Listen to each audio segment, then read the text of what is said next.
다니엘서 6장 말씀.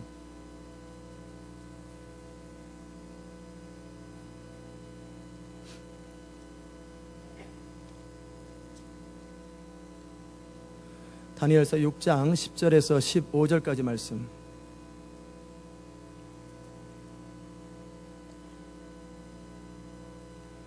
제가 읽겠습니다. 다니엘이 이 조서에 어인이 찍힌 것을 알고도 자기 집에 돌아가서는 그 방에 예루살렘을 향하여 열린 창에서 전에 행하던 대로 하루 3번씩 무릎을 꿇고 기도하며 그 하나님께 감사하였더라. 그 무리들이 모여서 다니엘이 자기 하나님 앞에 기도하며 간구하는 것을 발견하고 이에 그들이 나와서 왕의 금령에 대하여 왕께 아뢰되, 왕이여, 왕이 이미 금령에 어인을 찍어서 이제부터 30일 동안 누구든지 왕 외에 어느 신에게나 사람에게 구하면 사자굴에 던져넣기로 하지 아니하였나이까? 왕이 대답하여 가로되, 이 일이 적실하니 메대와 바사에 변개치 아니하는 규례대로 된 것이라. 그들이 왕 앞에서 대답하여 가로되, 왕이여, 사로잡혀온 유다 자손 중에 그 다니엘이 왕과 왕의 어인이 찍힌 금령을 돌아보지 아니하고 하루 3번씩 기도하나이다. 왕이 이 말을 듣고 그로 인하여 심히 근심하여 다니엘을 구원하려고 마음을 쓰며 그를 건져내려고 힘을 다하여 해가 질 때까지 이르매, 그 무리들이 또 모여 왕에게로 나와 왕께 말씀하되, 왕이여, 메대와 바사의 규례를 아시거니와 왕의 세우는 금령과 법도는 변개하지 못할 것이니이다. 아멘. 자리에 앉겠습니다. 은혜로우신 하나님, 이 시간도 말씀의 기름을 부어주시고 이 시간 들어야 될 말씀이 성령의 이끄심을 따라 정확하게 들려지는 복을 허락하여 주옵소서. 하나님의 성령으로 우리를 충만케 하여 주옵소서. 감사드리옵고 예수님의 귀하신 이름으로 기도드리옵나이다. 아멘. 오늘 여러분과 함께 위기관리 능력이라고 하는 제목으로 말씀을 함께 나누겠습니다. 위기관리 능력. 우리 인생을 살다 보면 위기들을 만납니다. 위기, 어려움. 그게 능력의 부족함 때문에 나타나기도 하고 자기의 어떤 잘못 때문에 나타나기도 하고 또는 어떤 상황과 시대가 바뀌어서 어떤 경제 공황이라든지 어떤 위기들이 나타납니다. 그런 위기들이 나타날 때마다 사람들은 당황하고 어떻게 해야 될까? 또 어떤 상황이 되면 결정을 해야 될 때, 결단을 해야 될 때 그런 순간들이 나타납니다. 그때 그 위기들을 제대로 관리하지 못할 때 우리 인생은 올라가지 못하거나 좌절되거나 큰 위기에 빠집니다. 그래서 기본적인 위기라고 하는 단어를 생각할 때 위기는 이제 모든 것이 밝혀지는 그때입니다. 위기라고 하는 것은 그 사람이나 역사나 그 나라나 그 모든 시스템이나 교회나 모든 것이 드러나는 시기고, 그리고 세워질 사람이 세워지고 떨어질 사람이 세워지는 모든 것이 재셋업하는 타이밍입니다. 그런데 그 위기는 두 가지, 여러 가지 이유가 있지만 두 가지 이유 때문에 생기기도 합니다. 하나는 어떤 사람이나 어떤 개인의 잘못 때문에 위기가 발생합니다. 정도를 걸어야 되는데, 원칙을 지켜야 되는데 그러지 않고 편법과 어떤 잘못된 방법으로 길을 가다가 결국은 잘못된 위기를 맞이할 때, 그럴 때 길은 다른 거 없어요. 다시 원점으로 돌아오고 다시 처음부터 다시 출발하면 됩니다. 그거 외에 다른 길은 없어요. 반면에 그 모든 것들이 상관없이, 모든 것과 상관없이 그냥 위기가 찾아올 때, 자기는 특별한 문제가 없는데 위기가 찾아올 때, 그때는 다니엘을 통해서 위기 관리를 배워야 될 것입니다. 어떤 하나님께서는요, 난세 영웅이 등장한다고 하나님의 사람을 등장시킬 때 어떤 위기를 사용하십니다. 그 위기는 하나님이 만든 건 아니에요.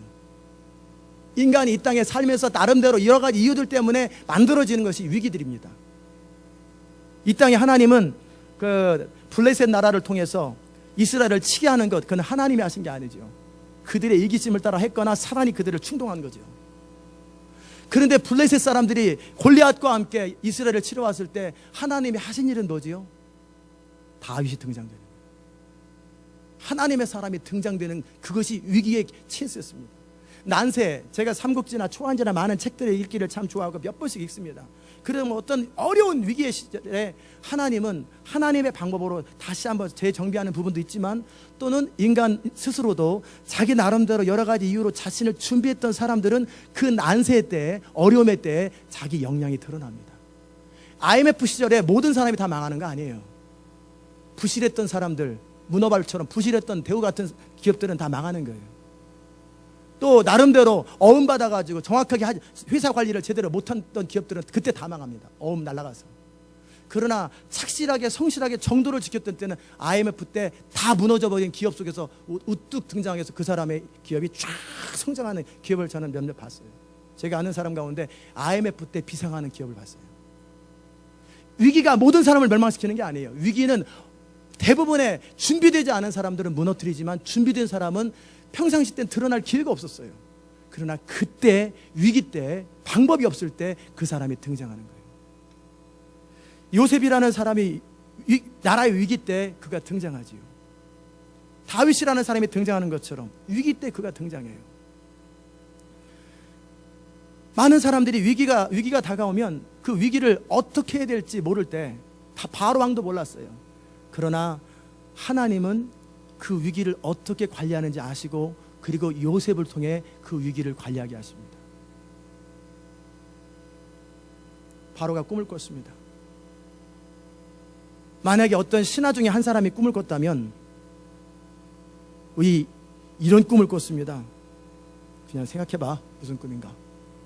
또는 요셉이 감옥에서 꿈을 꿨어요. 그리고 간수한테 얘기합니다. 왕이시여, 내가 꿈을 꿨는데 이 이집트 이 나라에 7년 동안 풍년이 들 건데요, 그 다음에는 흉년이 된대요.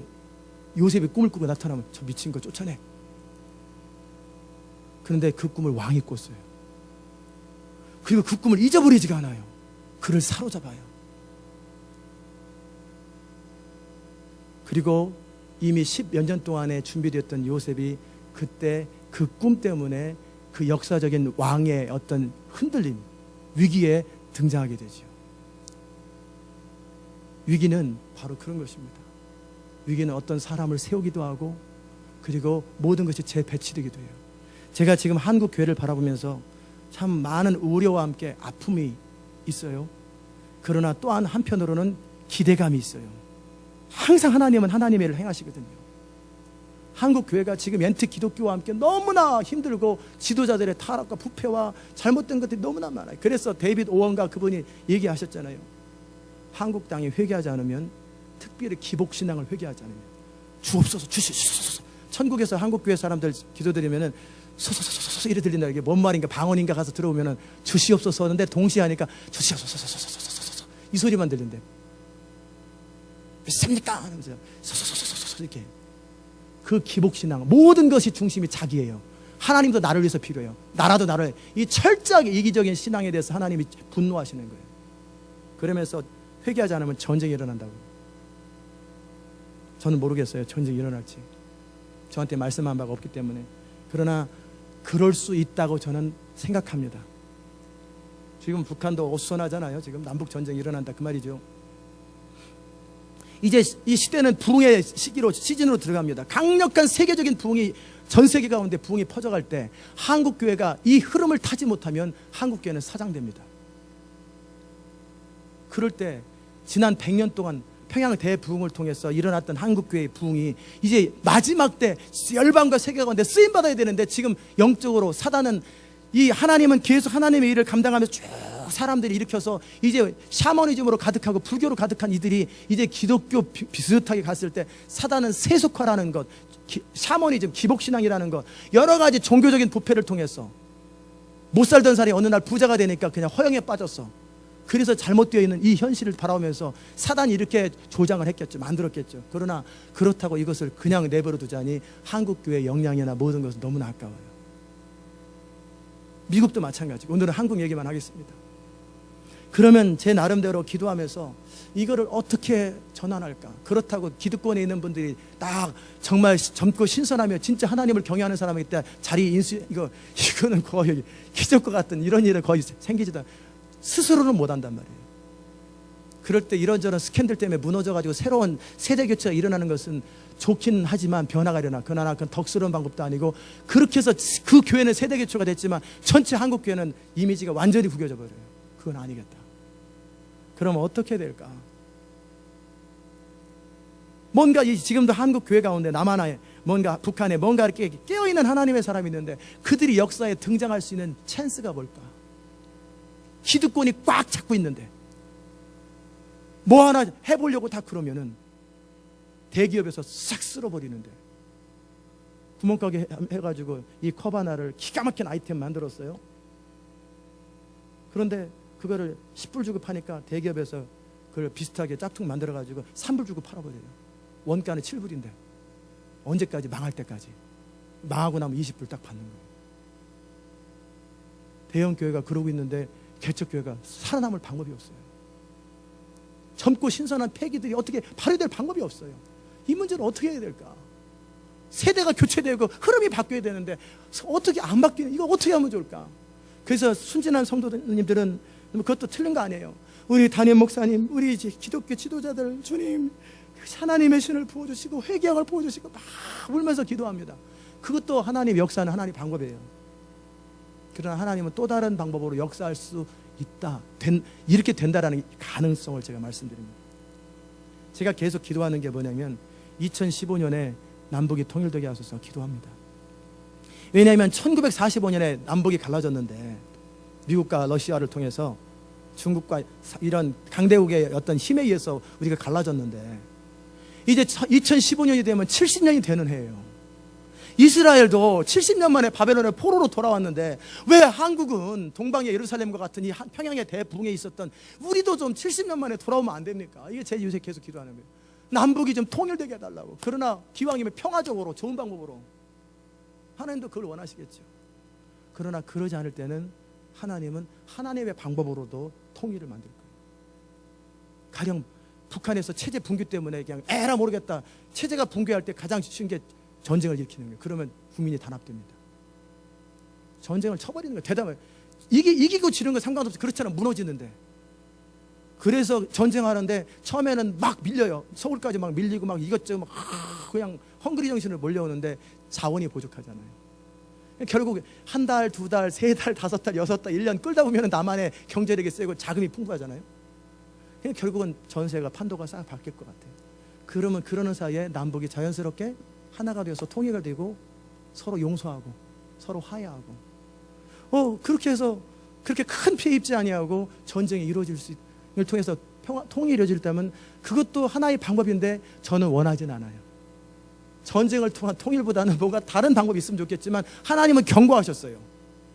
기복신앙과 교회가 바로 서지 못하면, 하나님은 전능하신 분이기 때문에 교회가 바로 서고 하나님 앞에 간구하면 하나님은 기가 막힌 방법으로도 하나님은 통일을 만들어낼 수 있어요. 그러나 교회가 끼어있지 않으면 전혀 어쩔 수 없는 방법을 통해서도 하나님은 통일을 만들어낼 수 있기도 해요. 그러면 만약에 시나리오로, 이건 성경이 아닙니다. 그냥 시나리오입니다. 제 생각입니다. 계시를 받은 것도 아니고 그냥 제 생각이에요. 통일이 이루어졌다. 그럼 어떤 일이 생길 것 같아요? 처음에는 막 경제적인 어떤 그 위치 이동들이 있고 막 여러 가지 복잡하겠지만 그거는 어차피 뭐 5년, 10년, 20년, 30년 지나가면서 컴다운 되고 많게는 50년까지 시간이 필요한 거예요. 그냥 그대로 가게 내버려 두는 거예요. 반면에 영적인 어떤 재배치가 일어날까? 북한에 있던 정말 하나님의 영광 기름 부음에 있는 사람들이 교회를 개척합니다. 돈이 없으니까 길거리에서 개척하겠죠. 그럴 때 또 어떤 사람이, 깨어있는 사람이 돈을 막 1억을 대준다든지 그러면 더 좋고, 개척하는데 거기 하나님의 권능과 기름 부음과 예배의 영광이 임하면은 소문이 팍, 요새는 인터넷 시대이기 때문에 파다하게 납니다. 3개월 이내에 1000명이 되고 5000명이 되고 10,000명이 되는 그 정도 영권이 있고 이 사람이 있습니다. 그럼 옆에 있던 대형교회 성도들이 싹 그쪽으로 가요. 거기는 어떻게 수정교회 크리스탈 처치 무너진 것처럼 뱅크럽 할 때 이들이 헌금해가지고 그걸 사는 거예요. 그 대형교회가 그냥 위치가 바뀌었어요. 그리고 원래 끝까지 버티는 사람들은 우리 교회니까 나가시오, 아니면 회개하고 따라오든지, 아니면 리더십이 체인지돼 버렸고 성도가 싹 바뀌었는데 건물은 그대로예요.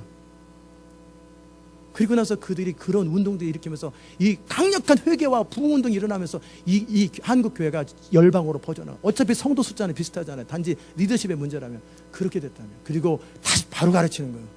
우리가 지금까지 해왔던 건 어느 부분은 좋았지만, 하나님 중심은 좋았지만 자기 중심은 틀렸다. 그래서 회개운동, 갱신운동이 일어나면 한국 교회 얼마든지 열방과 세계에서 쓰임받을 수 있습니다. 아멘. 저는 기왕이면 좋은 방법으로 갱신되기를 원해요. 그러나 부득이하면 부득이한 방법으로라도 되는 거예요. 위기가 발생하면 그 위기는 쓰나미가 나쁜 일만 하는 거 아닙니다. 쓰나미를 통해서 바다 생물이 살아납니다. 완전히 물이 한번 다시 하면서 산소가 다 재배치되고 쓰레기들이 다 나옵니다. 그러면서 바다 깊이 있는 곳에 있는 모든 불순물이 나오고 산소들이 공급되면서 완전히 새로운 생태계가 일어난 것처럼, 하나님은 모든 역사와 시대와 위기와 상황들을 통해 하나님의 일을 이룰 수 있는 전능하신 하나님이세요. 악한 자는 악한 자가 흥황하더라도 하나님은 그것을 통해서 얼마든지 공산주의를 통해서 하신 일이 많아요. 중국의 그 샤머니즘과 유교가 다 쓸어버렸잖아요. 그전에는 뭐 몇백만 명이었는데 공산주의가 지나가니까 1억이 돼버리잖아요. 하나님은 그분의 일을 얼마든지 하세요. 이슬람을 통해 종교 다원주의가 다 깨져버릴 거예요. 쫙 이슬람에 쓸고 가다가 성령의 부흥과 함께 우리가 믿는 신 알라가 아니라 예수 그리스도 안에 있는 하나님이구나. 그럼 그들이 눈이 탁 열리는 순간에 통째로 막 퍼지기 시작하면 그들이 일단 전 세계를 휩쓸면서 종교 다원주의가 싹 사라지고 유일신 운동이 일어나되 그 신이 하나님으로, 야훼 하나님으로, 예수 그리스도의 하나님으로 바뀌어버린다면, 그렇게 된다라는 게 아니라 그렇게 될 수도 있다라는 거예요. 하나님은 전능하시고 섭리하신 하나님이세요. 기가 막히고 완전하신 하나님이세요. 그분은 결코 손해보지 아니하시고 그분은 모든 일을 그 마음의 원대로 이루실 수 있는 전능하신 하나님이에요. 아멘. 그럴 때 우리가 위기가 다가오는 것 자체가 문제가 아니에요.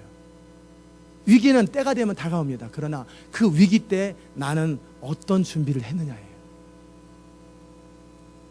요셉의 이야기를 마무리하고 다니엘에 들어갑니다. 요셉이 이제 불려갔어요.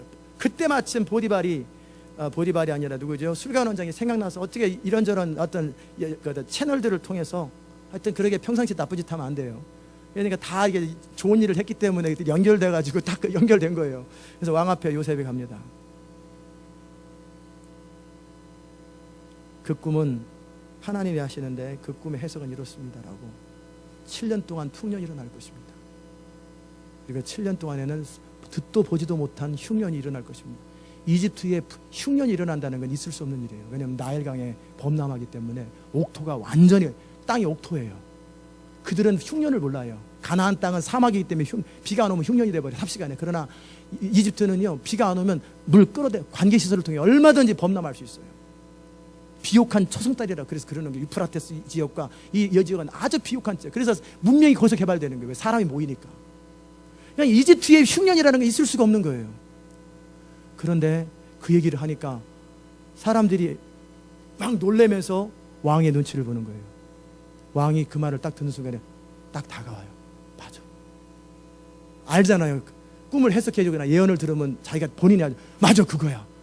그런데 그걸 어떡하냐. 요셉이 방법을 제시합니다. 풍년 때 다 쓰지 말고 풍년 때 식량과 모든 것들을 비축하셔서 흉년을 준비하십시오. 하나님은 흉년이 있다 할지라도 미리 풍년을 통해서 준비된 사람들에게 흉년을 이길 수 있는 길을 다 제시하는 하나님이세요. 그렇기 때문에 이 풍년을 잘 관리하시면 흉년을 이길 수 있고 그와 함께 이집트는 제국처럼 강력해질 것입니다. 그래서 이집트 파라오의 권세가 강력해졌잖아요. 그 위기를 관리를 잘해가지고. 그 전까지는 사람들이 자기 땅, 자기 소유였어요. 근데 그 흉년의 기회로서 파라오는 절대 군주가 되었고 힘 때문에 어떻게, 그 전까지는 힘을 못 썼는데 그 힘 때문에 이제 열강이 그 중동 전체를 지배하는 강력한 세력이 됐던 거예요. 그 7년의 흉년 때문에 그래요. 그때 시스템을 다 조화하고 그리고 땅을 다 왕의 이름으로 하는 거예요. 결론은 그래요. 그런데 왕이 그 말을 딱 듣자마자 이 왕은 탁월한 지도자인데 딱 좋은 뜻은 알겠는데 그 말이 믿어지는데 그 일을 할 사람이 없다. 이 백성은 악하기 때문에 절약하려도 절약 안 한다. 그거를 누가 파워를 행사하면은 그거를 이룰 수 있는 그 정도의 성실함과 충성스러움과 지혜와 모든 걸 갖춘 사람이 없다라는 거예요. 요셉이 어떤 사람에게 파워를 주십시오. 강력한 파워를 주십시오. 왕의 권한으로 파워를 주시고 그 사람 말이 그대로 법이 되게 하십시오. 그래서 이 풍년을 관리할 때 흉년을 통해 이 나라와 세계를 구원하게 될 것입니다. 그러니까 왕이 딱 드니까 당신밖에 없다. 그래서 인장 반지를 주는 거예요. 반지를 딱 주면서, 이럴 때 반지가 딱 있네요. 반지를 딱 주는 거예요. 그리고 왕이 명하는 거예요. 이제 이후로 나는 포지션만 왕이다. 네가 이 나라를 완전히 다 다스리고 관리해라. 네 말을 듣지 않는 자는 수족을 다 멸어버려라. 삼족을 멸하든지 하여튼 엄청난 포고령을 내리고 그리고 세력이 없잖아요. 그래도 요셉은 뭐 세력이 있어봐야 감옥에 동지들밖에 없잖아요. 그러니까 파워가 없으니까 어떻게 요셉에게 파워를 실어줍니다. 포지션을 심어주고 그 땅에 강력한 영향력을 행사했던 온 제사장 온이라고 하는 제사장이 영적으로나 그 당시 때 문화니까 영적이면서도 정치적으로 강력한 온 제사장의 사위가 되게 만들어주는 거예요. 그들 나름대로의 세력이 또 있잖아요. 왕이 밀어주죠. 가장 강력한 그 파벌이 딱 밀어주는 거예요. 요셉은 한 번에 왕과 파워를 다 얻으니까 요셉 앞에 꼼짝 못하는 거예요. 그게 하나님의 전략이었어요. 이해되십니까? 그리고 나서 요셉이 풍년을 관리하는 거죠. 그리고 흉년을 관리합니다. 그래서 모든 토지법을 결국은 생산수단이 참 중요한데 토지법을 다시 합니다. 모든 걸 다시 하는 거예요.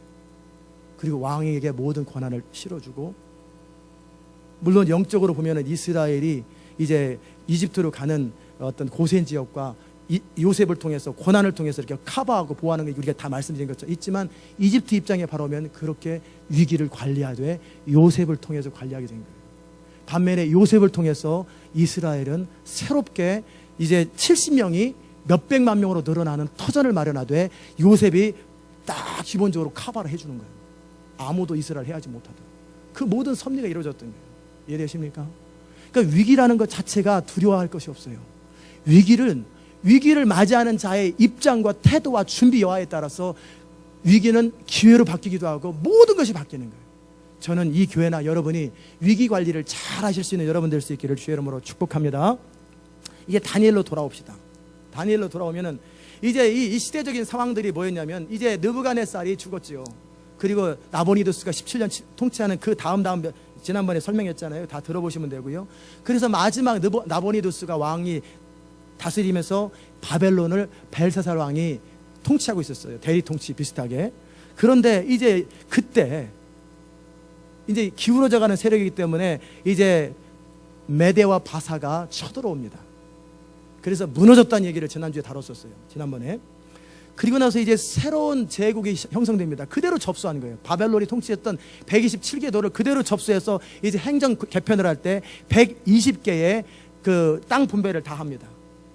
우리가 셀조직 분배하는 것처럼 다 분배를 다시 하는 거예요. 그리고 이제 그 120명의 지도자를 세우고 그 위에 이제는 교구처럼 하나, 이제 40개 그룹, 40개 그룹, 40개 그룹 이런 식으로다. 딱 그 중에 3명의 총리를 세우고 그 가운데 탑 총리로 다니엘을 세우는 거예요.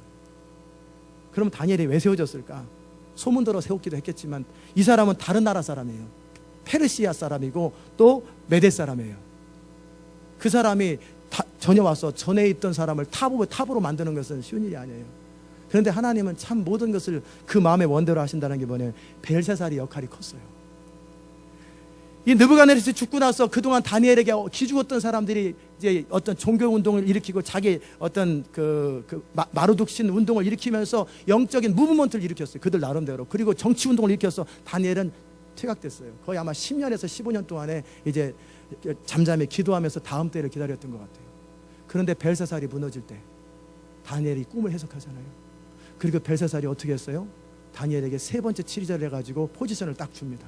그와 함께 그 전에 초에 붙어 있던 사람 벨사살 때문에 딱 다시 총리가 됐어요. 그리고 새로 들어왔어요. 그러면 이전에 있던 그 담임 목사가 바뀐다든지 어떤 지도자가 바뀔 때 이전에 있던 사람을 둘 거냐 말 거냐 어떻게 할 거냐를 생각할 거 아니에요. 다니엘 평판을 들어보니까 이 사람은 너무 괜찮은 사람. 일을 시켜봤어요. 기가 막힙니다. 그래가지고 이제 행정 개편을 하면서 이 다리오가 이제 다니엘을 탑 오브 탑으로 딱 만들었고 다니엘과 함께 통치하는 거예요. 물론 다른 나라에서는 또 다른 나름대로 또 하겠지만 이제 메데 바사 제국이 크니까 이 바벨론 영역 속에서 그 일들을 다니엘에게 시킨 거예요. 이제 입장 바꿔놓고 생각해 보세요. 입장 바꿔놓고 이제 원래 본토 바벨론 사람들, 또 한때 세력이 있었던 사람들은 정치적으로 밀린 거잖아요. 그러니 얼마나 속이 상하겠어요. 이제 새로운 시대가 와서 뭔가 새 일이 열리는가 보다 했더니 다시 또 다니엘이 또 등장하는 거예요. 그리고 전체를 이러니까 못 견디는 거죠. 그래서 다니엘을 처단해야 되겠다. 그들은 정치적으로 계획을 합니다. 그래가지고 다니엘 통장을 조사하고 모든 걸 다 조사하는데 흠이 없는 거예요. 무슨 이런 사람이 다 있냐, 이게 흠이 없네. 건수를 잡을 게 하나도 없어요. 완전하게 처리를 해버렸어요. 그리고 성실에 게을렀다든지 출근을 안 했다든지 출근 시간에 어디 가서 놀다 왔다든지 이런 것도 아니고 출근도 도장 잘 찍고 모든 부분에 완벽해요. 행정처리에 하자가 없어요. 고소할 틈이 없는 거예요. 그래서 이 사람은 그들이 이제 감동받고 이제는 역시 다니엘이다. 죄송합니다, 다니엘 영감. 우리가 당신을 섬겨 이러면 좋겠는데 이걸 이제 이러자니 기분 나쁘잖아요. 저 할아버지 80이 넘은 할아버지가 여전히 또다시 뒷방에 앉아있지 또 나타나냐 그래가지고 이제 이 할아버지를 제거해야 되는 거예요. 근데 왕이 확실하게 밀어줘요. 늘 다니엘하고만 상의를 해요. 그럴 때 이제 그 총리들과 2명의 총리들과 그 다음에 120명의 방백들이 다 모여가지고 이제는 막 협의를 하는 거예요. 자, 그러면 다니엘이 강점이면 강점이고 약점이면 약점인데 그를 넘어들게 하는 고집스러움이 하나 있다. 어떤 경우에 타협하지 않고 할 수 있는 게 하나 있다. 나머지는 너무나 지혜로워서 감당을 못하는데 그거 뚝심, 그것을 그의 강점을 통해서 살짝 해서 자기 힘으로 넘어지게 하자. 어떻게? 하나님을 섬기되 하루 3번 기도하지 않냐? 그걸 이용하는데 머리 안 돌아간 사람 어떻게 해? 무슨 말인지 못 알아듣겠어. 내가 시키는 대로 한번 해봐. 따라와봐. 수탁수탁수탁 해가지고 여러분도 알아들었죠? 수탁수탁 하니까 벌써 다 캐치했어요. 성경 읽어가지고. 그렇구면 되겠구나. 그럼 입을 모아야 된다. 똑같이 입을 쫙 모아가지고 이게 너무나. 그래서 이제 다리 왕을 찾아갑니다. 다리 왕의 고민은 뭐였냐면 이제 제국을 새로 만들었어요. 새로 이제 얼마 안 돼, 1년도 안 됐든지 새로 편상해야 될 때 이제 왕으로서 지도자로서 가장 첫 번째 가져야 되는 어떤 교회 담임 목사가 세례 부임하거나 지도자가 있을 때 자기 세력을 확보하는 거예요. 이게 제일 중요한 일이에요. 그런데 지금은 다 세우긴 세워놨는데 저게 진짜인지 가짜인지 나를 섬기는지 아닌지 아무 분간이 안 되는 거예요. 경험이 안 되기 때문에 이게 지금 복잡한 거예요. 그런데 일단 세워놓는 거예요. 그렇다고 이제 이 제국이 되었으니까 그 메데 바세 그 나라의 사람들 다 뭐 끌어다가 갖다 배치해도 뭐 숫자가 모자라니까 행정에 수천 명 수만 명이 필요할 거 아니에요. 착착착착착 내려와야 되니까.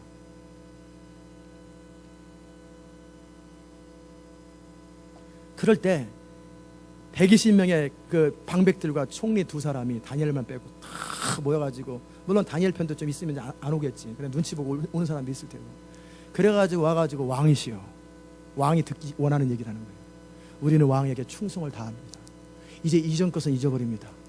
이제 새로운 새 역사를 왕과 함께 출발합니다.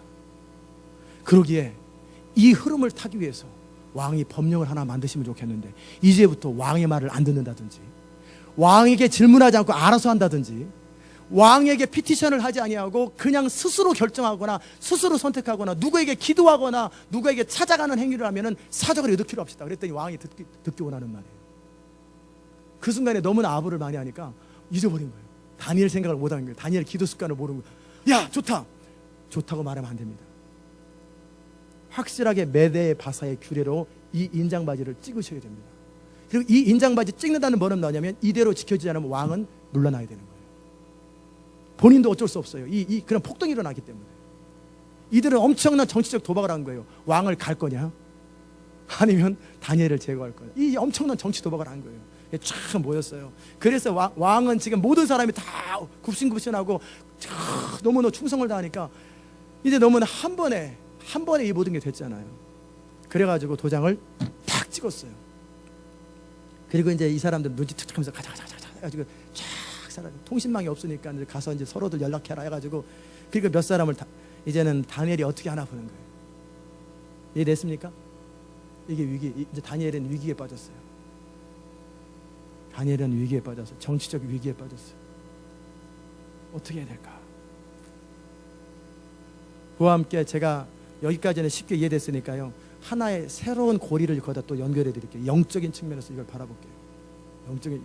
정치적인 측면이야 뭐 정치 파워 싸움 하는 거 우리가 뻔히 아는 건데 영적인 고리를 연결해 드릴게요. 이게 영적인 뭐냐면 이제 다니엘은 포로로 나라가 망하기 직전에 여호야김 시대 때 포로로 잡혀가서 거기서 평생을 대여섯 티네이저 때 잡혀가서 80이 될 때까지 거기서 살면서 다니엘을 통해서 하나님이 무슨 일을 하셨다고 그랬죠?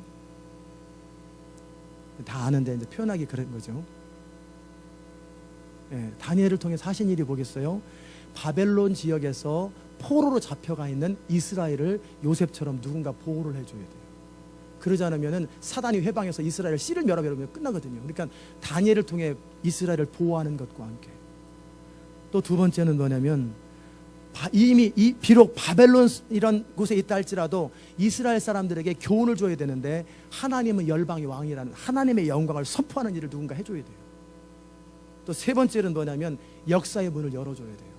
예레미야 선지자에게 70년 만에 이스라엘에서 회복될 거라고, 바벨론에서 회복될 거라고 하는 그 약속이 선포되었다 할지라도요, 누군가가 그것을 붙들고 기도하는 사람이 없으면 그것은 이루어지지 않습니다. 2012년에 부흥이 일어난다고 하나님께서 선지자를 통해서 말씀하셨어도 부흥이 그냥 일어나는 게 아니에요. 딜레이 됩니다. 왜? 누군가가 그것을 놓고 기도를 해야 돼요. 누군가가 그것을 놓고 대가를 지불하는 그것이 반드시 필요한 거예요. 그것이 없이는 그냥 기차리에 철로처럼 때가 되면 부흥이 임하고, 그 다음에 그럴 것 같으면 모든 사람들이 그냥 놀고 먹고 하나님의 때를 기다리죠. 안 그래요. 시기가 당겨지기도 하고 늘어나기도 하고, 이게 얼마든지 앞뒤 흔들리는 게 하나님의 카이로스의 시간이에요. 아멘. 자, 그렇다면 이 역사의 문을 열어줄 누군가가 필요해요. 그럴 때 다니엘이 바로 적합한 사람이었어요. 그리고 다니엘은 이제 그때가 이제 임박했다라는 사실을 9장에서 보면 다 본인이 고백하잖아요.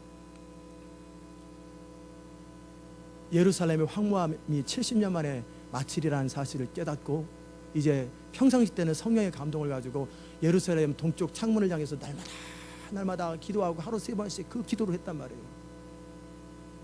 거기서 무슨 기도했겠어요? 1번 지기 안 뺏기게 해주세요.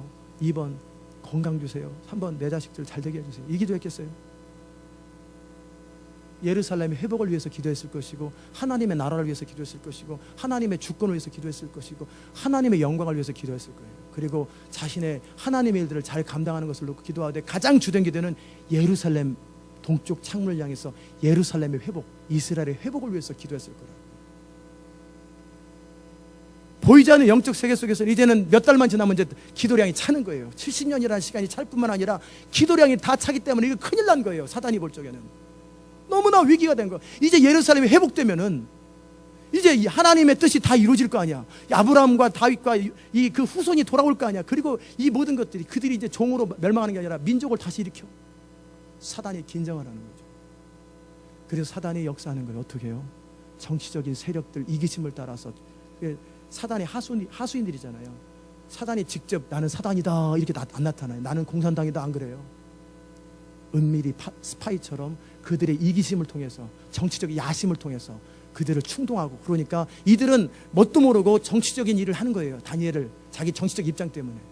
그러나 보이지 않는 영역 속에서는 영적 전쟁이 엄청났던 거예요.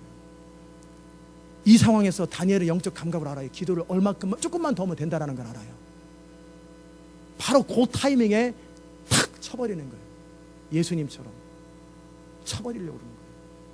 사단이 예수님을 치려고 하는 것처럼. 그럴 때 다니엘은 정치적 위기는 별거 아니에요. 왜냐하면 이제 80이 될 때까지 70년을 거의 이제 정치했잖아요. 아유, 그래 다음 세대에게 정치. 다니엘이 왜 그럼 이 자리를 계속 킵했냐면, 왕이 세웠기 때문에 했지만 뭔가 그 포지션을 가지고 할 일이 있기 때문에 그랬던 거예요. 그냥 80이 됐을 때 여러분 같으면 정치 하겠어요? 저 같으면 안 하고 싶어요. 산에 가서 낚시하고 편안하게 여생을 보내고 모아놓은 재물 가지고 어느 정도 청렴했으니까 그래도 봉급은 모았을 거 아니에요. 농사 짓고 살다가 내 생애 마무리하는 게 이게 얼마나 편한 일이에요. 근데 왜 굳이 그들과 흙탕물 싸움을 해야 되냔 말이에요. 다니엘은 감각으로 하는 거예요. 이 시간이 좀 더 필요하다. 이스라엘이 돌아가서 그들의 성을 개척하고 성전을 짓는데 누군가 왕에게 그 말을 해줘서 왕이 제거하는데 정치적 영향력을 해줄 사람이 필요하다. 실제 그 느헤미야서에도 보고 에스라서에도 보면 그 다리 왕 얘기가 나오잖아요. 그때 다니엘을 언급 안 돼도 이미 그때 다니엘이 있었던 거예요. 그 정치적 영향력을 행사했던 거예요. 그 모든 걸 이 백전노장 70년 동안 정치했던 사람이 모르겠어요. 그러면서도 하나님의 사람으로 여러분에게 주어진 포지션들 자기를 위해 쓰지 말고, 여러분이 주어진 재물들을 하나님은 하나님의 영광과 뜻을 위해서 쓰기를 원하십니다. 그럴 때 여러분이 무사합니다. 그렇지 않으면 타락하는 거예요. 그래서 이제는 다니엘은 결국 하는 일이죠. 그러나 이런 상황 속에서 내가 어떻게 해야 될까? 그럴 때 하나님의 계시가 탁 임했습니다. 다니엘아, 사자들이 들어가도 내가 입을 막을 테니까 너는 그냥 버텨. 이렇게 말씀하지 않았을 거예요. 그러면 다니엘의 믿음은 필요 없어요. 그냥 아무 답이 없어요. 그러면 자신은 내가 늘 해왔던 대로 기도할 것이냐.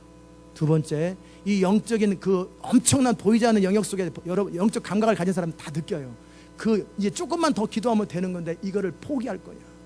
예루살렘 어떻게 할 거냐. 이 모든 어떤 영적, 정치적, 심리적 위기 속에서 다니엘은 여전히 티네이저 때 뜻을 정한 그 다니엘은 또다시 한번 뜻을 정합니다.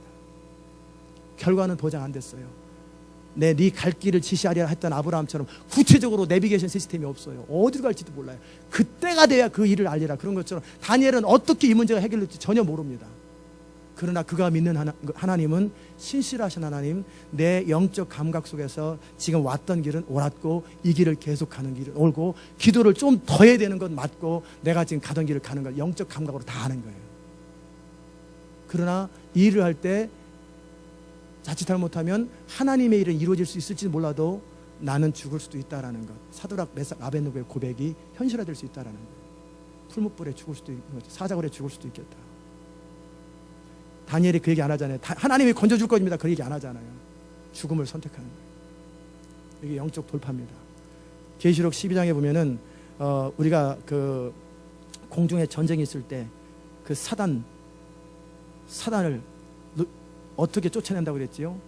성도들의 기도인데 어린 양을 따라 어린 양의 보혈로 자기의 증거하는 말을 위하여 목숨조차 아끼지 않는 그 헌신된 그 중보기도, 목숨을 건 영적 전쟁을 통해서 하늘의 문이 열리고 이 땅에서 묶기 때문에 하늘의 문이 하늘에서 묶이고 이 땅에서 하늘의 권세를 풀어놓기 때문에 하늘에서 풀어지는 거예요. 아멘. 이게 영적 중보자들이 해야 될 일이에요. 그럴 때 그 감각을 알아요. 다니엘은 이 위기 때 지혜롭게 처신합니다. 많은 사람이 위기를 맞이하면 먼저 감정적으로 낙담을 하죠. 이건 훈련 안 됐다는 증거예요. 또는 영적으로 눌립니다. 영이 약하다는 증거예요. 이런 상황이 되면은요, 자꾸 기웃기웃하면서 어떻게 머리를 씁니다. 하나님을 의지하는 게 안 된 거예요. 그러나 이 모든 것이 다 됩니다. 감정적으로도 아무래도 평안합니다. 그리고 영적으로도 더 강력해집니다. 정말 하나님께서 쓰시는 사람들은요, 강력한 저항을 만날 때는요 더 강해지는 사람 있고 강력한 저항을 만나면 위축되는 사람이 있어요. 아십니까? 강력한 저항을 만나면 더 강해지는 사람이 하나님이라 하는 사람이에요. 평상시 때는 부드럽다가 진짜 강력해지면 탁 치고 나가버리는 그 영역이 어디서 나오겠어요? 평상시 기도에서 나오고 평상시 하나님과의 관계에서 나오고 평상시 하나님 앞에서 말씀대로 순종할 때 그것이 현실화되는, 하나님을 체험했던, 하나님을 경험했던 그 영적 감각과 경험이 이 모든 것들을 만들어내는 거예요. 아멘. 아멘. 네. 다니엘은 하나님의 사람이죠. 이 모든 것들을 아시고 하나님은 상황조차도 허락하시는 거죠. 그래서 이제 딱 보니까 다니엘이 세 번 기도를 해요. 여전히 전일과 같이 왕에게 쪼르륵 찾아갑니다. 왕이시여, 왕께서 분명히 어인을 찍었고 그랬는데 그것을 무시하는 사람이 있는데, 총이란 단어도 안 사용합니다. 유다 자표 가운데 사로잡혀져 아주 무시하는 거예요. 사울왕이 다윗을 무시할 때 어떻게 이새의 아들이라고 무시한 것처럼 유다 자손 가운데 사로잡힌, 완전히 왕의 머릿속에 걔는 별 볼 일 없는 애라고 인식을 심어줘 버리는 거예요. 언어를 통해 말로 눌러버리는 거예요, 다니엘을. 그러자 이 말을 듣고 왕이 어찌했어요? 감히! 이렇게 안 합니다. 이게 인간관계에 참 다니엘이 훌륭했던 사람이에요. 사드락, 메삭, 아벳느고는 감히 해가지고 그냥 왕이 난리였잖아요. 그런데 다니엘은 왕이 근심을 합니다. 이게 다니엘이 그만큼 처신을 잘하고 겸손했기 때문에 나오는 거예요. 겸손했기 때문에. 아멘. 겸손한 여러분 되시기 바랍니다. 자, 그래서 이제 왕이 근심을 하는 거예요. 저 다니엘 진짜 좋은 사람이고 내가 마지막 다니엘이 죽을 때까지 그 사람과 함께 제국을 완성하려고 그랬는데 근데 방법은 없고, 그러니까 하루 종일 고민하는 거. 방법 없나? 법을 어기지 않는 방법 안에서 무슨 방법 없나? 그런데 방법이 없는 거예요. 또다시 몰려옵니다. 왕이시여, 왕이시여, 아시지요? 안다는 게 뭐예요? 이거 어기면 당신 나가야 되는 거 알지요? 왕위를 뺏기겠습니까? 다니엘을 보겠습니까? 그거거든요. 근데 왕이 눈물을 머금고 왕위를 선택합니다. 당연히 그렇게 해야 되죠. 다니엘을 그때 선택하면 되겠어요? 다니엘 친구도 아닌데. 당연히 왕은 제국을 보호해야 되잖아요. 그랬던 거예요. 그래가지고 다니엘에게 찾아오는 거예요. 다니엘아, 그러면서 그에게 왕이 참 눈물 나는 고백을 하지요. 너의 항상 섬기는 내 하나님이 너를 구원하시리라. 마음을 표현 안 하는 거예요. 왕이니까 미안하다, I'm sorry, I'm so sorry, 이런 얘기는 왕이 체면이 있지 안 하는 거예요. 그냥 간단하게 더 확신 있는 말, 너의 항상 섬기는 하나님이, 너의 평생을 섬겼고 평생 너를 돌봐줬던 하나님이 너를 구원하시리라. 믿음의 고백을 딱 하는 거예요. 그리고 나서 이제 사자고리에 딱 집어넣고 문을 딱 막습니다. 그리고 딱 인을 칩니다. 왜 인을 쳤겠어요? 안 중요한 건데 궁금할까봐. 안 궁금한데, 혹시 왕이 못 보는 사이에 안 죽었나 확인하고 활 쏠까봐, 정치 자객들이 활 쏠까봐, 내지는 또 나중에 구설수에 오를까봐, 왕이 빼돌렸다고 구설수에 오를까봐, 그러니까 그냥 확실하게 딱 인을 쳐버린 거예요. 그리고 밤새도록 잠을 못 자는 거예요. 어째야 될까? 그래서 새벽에 일찍 일어났습니다. 이미 시간이 충분히 지나갔어요. 사시는 하나님의 종 다니엘아, 너의 항상 섬기는 하나님이 사자에서 너를 구원하시게 능하셨느냐? 사일런트. 그리고 왕이 얼마나 낙담되겠어요. 제가 믿습니까? 그럴 때 여러분이 사일런트. 제가 얼마나 낙담, 설교할까 말까 막 그럴 거 아니겠어요? 할렐루야. 예, 그만할까요? 할렐루야. 예, 이렇게 아멘. 템파 소리가 제일 큰 것 같아요.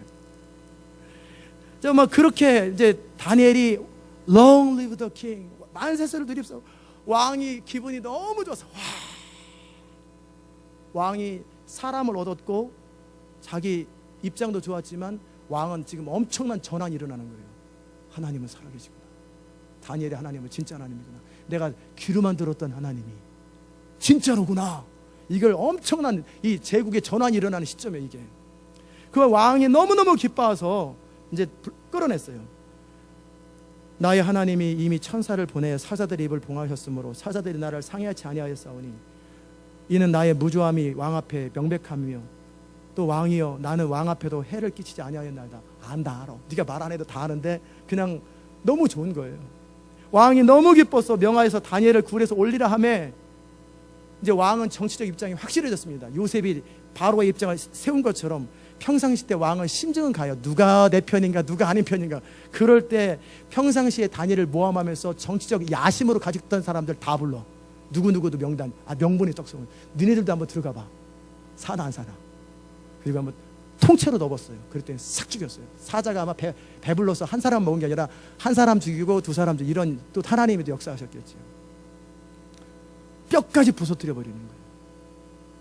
그리고 나서 이제 왕은 진짜 충신이 누군지, 진짜 자기가 제국을 같이 이끌어야 될 사람이 누군지가 그때 판가름을 나는 그런 시점이었고, 정치적으로는 또 다니엘은 뭐예요? 그 포지션이 유지되면서 이스라엘을 마지막까지 보호하고 포로가 귀환될 때까지, 성전이 세워질 때까지, 성벽이 세워질 때까지 뒤에서 막고, 마치 그 오바댜가 아합 시대 때 바알에게 무릎 꿇지 않은 70명을 따로 먹인 거예요. 150명인가 100명을 먹인 것처럼 이는 또 알게 모르게 하나님 나라를 서포트하고 있는 거예요. 보호해 주는 거예요.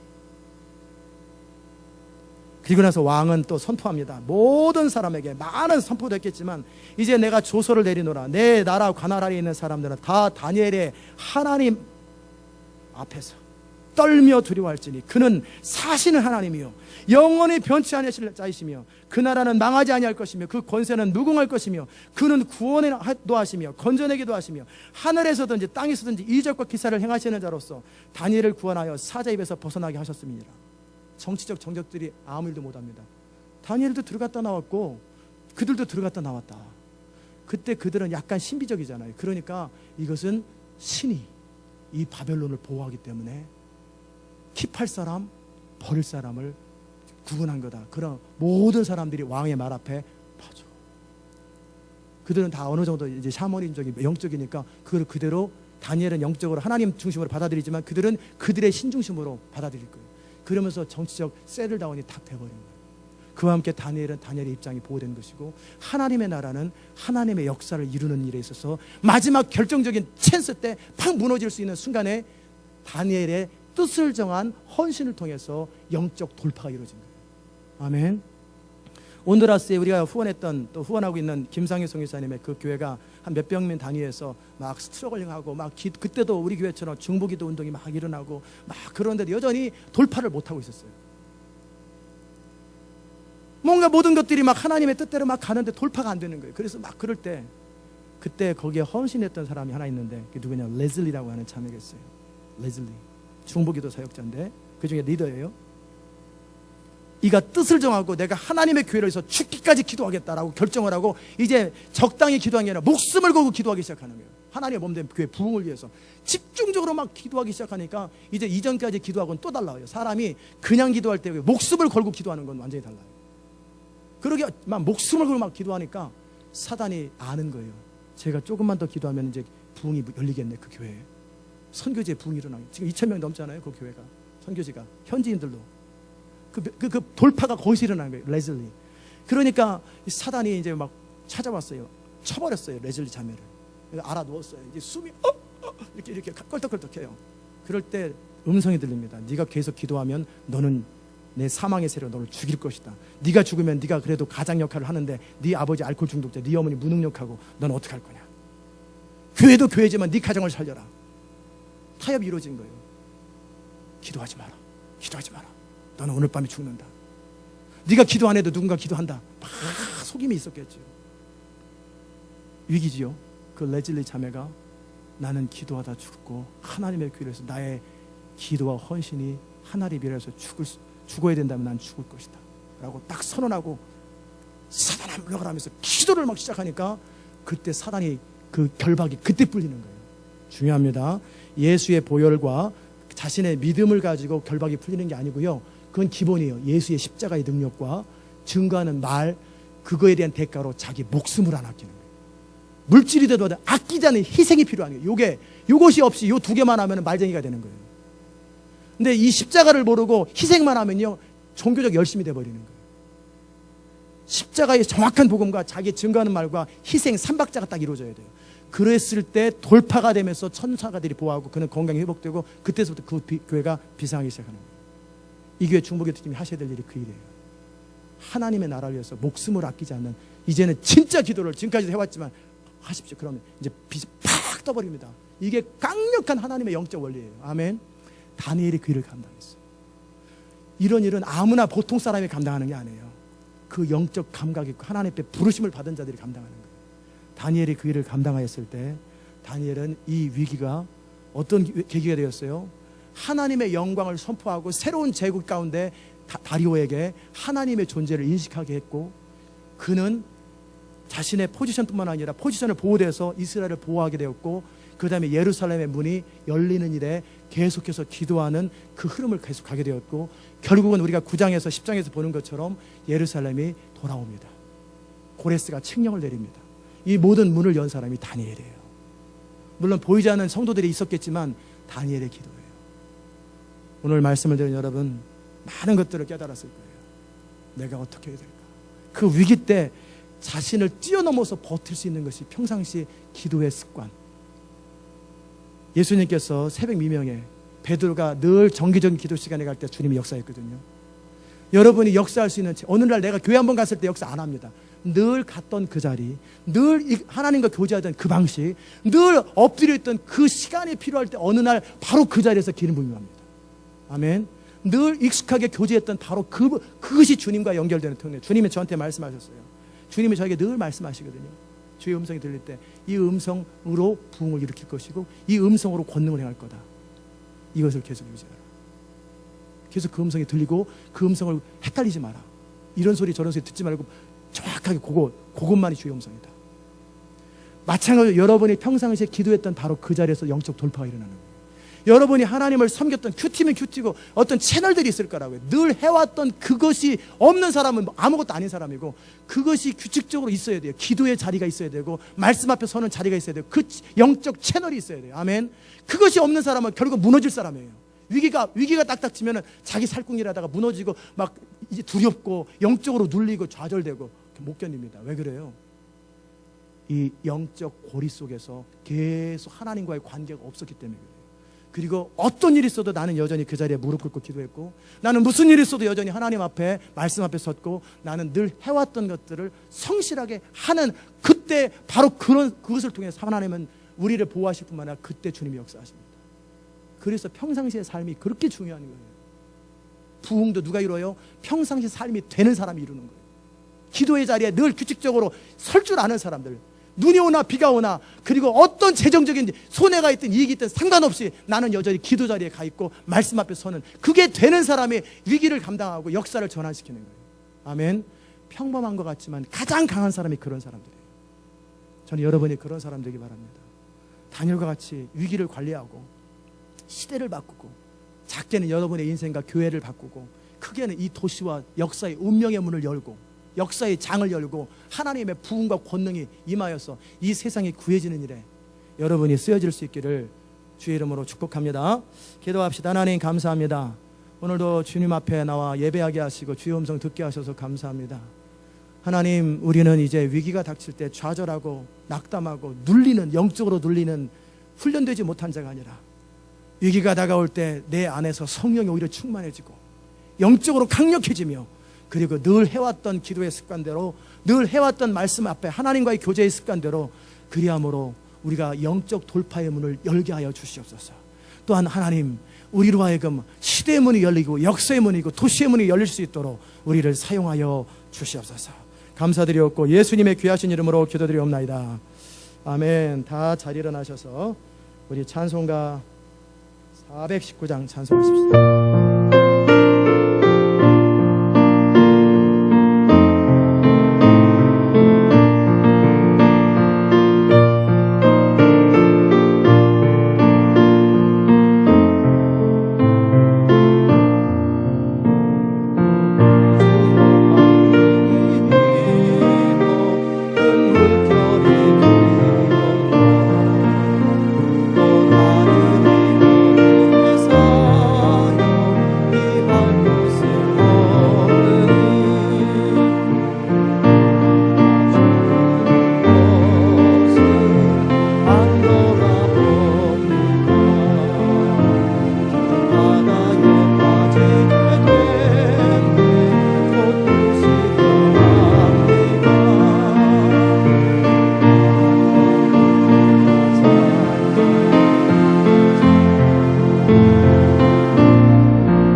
줄을 몰라서 주님을 깨웠어요.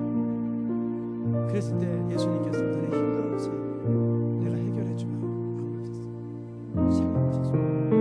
네 믿음이 어디 있냐?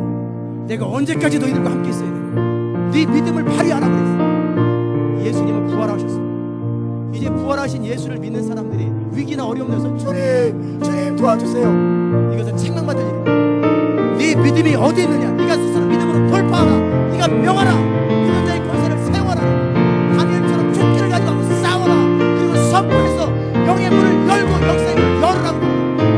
그게 훈련도 맺죠. 여러분과 제가 해야 할 일은 많은 사람처럼 울고 짜고 가서 기도해가지고 그런 사람들을 통해 역사의 문을 아니에요. 믿음을 발휘하고 위기 때 하나님을 신뢰함으로 역사의 문을 열고 선포하고 하나님의 영광을 선포하는 거예요. 이제 우리가 같은 풍랑 속에 있다면 예수님 감히 깨우면 안 되잖아요. 너 풍랑아 찬잔을 지어다. 컴다운. 베드로 네가 할까? 안 되네. 네가 할래? 그 야고보 내가 할게. 그냥 예수 이름으로 찬잔하라. 착하죠. 주님은 아셨어도 모르는 죄를 주시죠. 이게 믿는 자의 교회고 이 시대의 교회예요.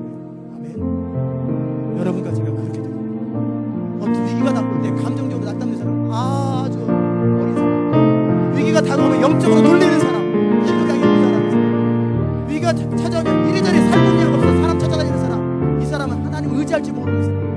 위기가 다가오면 주를 신뢰해야 돼. 평상시 훈련되기 때문에 영적으로 더 강해져야 되고 주님을 신뢰하기 때문에 확신도 있어야 되고 담대하게 목숨을 아끼지 않고 치고 나가면 그 어둠은 종이호랑이 같이 그냥 찢어져 버려요. 우리는 역사에 머무르는 거예요. 우리가 함께 하나님 앞에 우리의 삶을 놓고 기도하십시오. 은혜로우신 아버지 감사합니다. 우리의 삶에 정말 하나님의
예수님의 귀하신 이름으로 기도드립니다.